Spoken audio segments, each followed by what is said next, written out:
जब मेरे पास आरसीएम में 416 आते थे, कितना काम करता था मैं? एक महीने में 48 मीटिंग। और आज मैं एक महीने में भारत सरकार को 1 लाख इनकम टैक्स देता हूं और 48 मीटिंग साल की करता हूं। तो चाहिए ऐसी लाइफ? चाहिए? क्या करना पड़ेगा समझे? फिर मिलाएंगे उन लोगों से जो इस लाइफ को जी रहे हैं।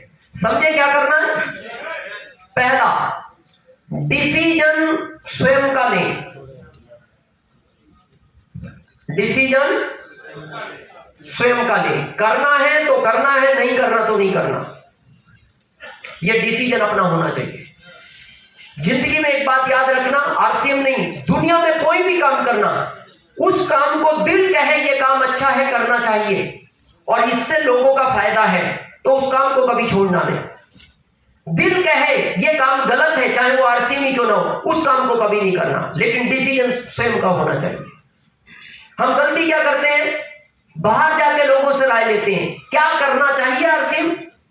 तो मैं आपसे एक कॉमन सेंस की बात पूछता हूं, आपको बहुत बड़ा डॉक्टर बनना हो, किससे मिलना चाहिए? डॉक्टर से। डॉक्टर से। बहुत बड़ा वकील बनना हो, वकील से। बहुत बड़ा इंजीनियर बनना हो, आरसीएम में अमीर बनना हो तो किससे मिलना चाहिए? आरसीएम के अमीर लोगों से जो में है।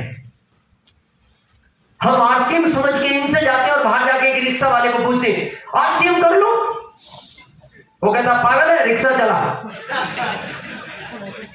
उसकी गलती नहीं है, उसको नॉलेज रिक्शे का है। मेरे को आज भी वो दिन याद है, 2007 में मेरी मीटिंग थी पटना और मेरा दिल्ली से फ्लाइट था। जैसे वो फ्लाइट टेकअप हुआ तो मैं एक वीडियो देख रहा था, मेरे पास में एक इंजीनियर साहब बैठे थे, देखते बड़े एक्साइटेड हुए। अच्छा, राम सीएम की बात कर रहे हो क्या? है क्या? अब वो क्या कह रहे हैं? राम सीएम की बात कर रहे हो क्या?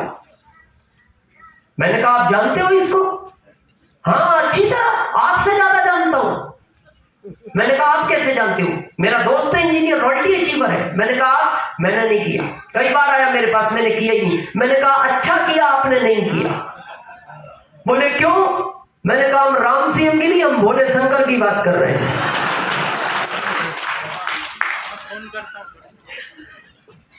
क्या समझाएगा वो आरसीएम जिसको इसका एबीसीडी याद नहीं है? डिसीजन स्वयं का। सेकंड, विश्वास होना चाहिए आपको। किस पर? पहला, कोई साथ देना दे मैं करूंगा।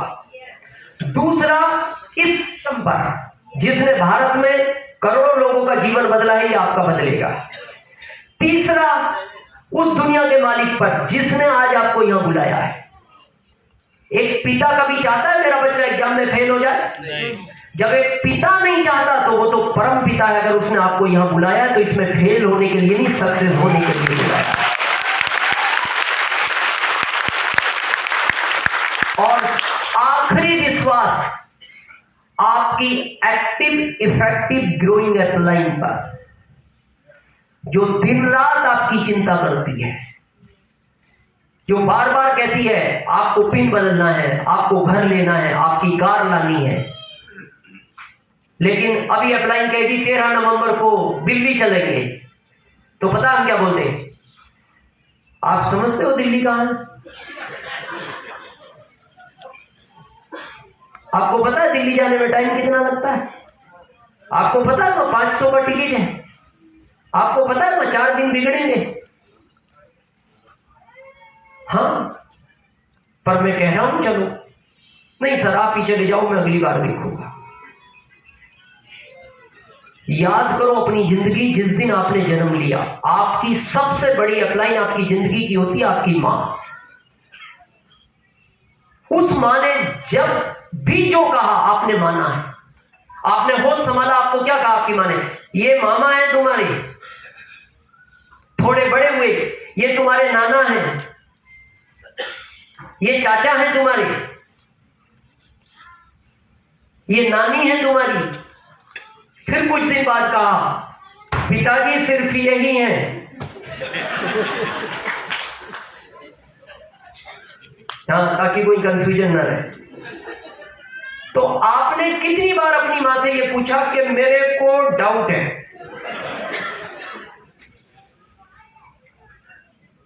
कि ये नाना तो नहीं हो सकते? पूछा नहीं?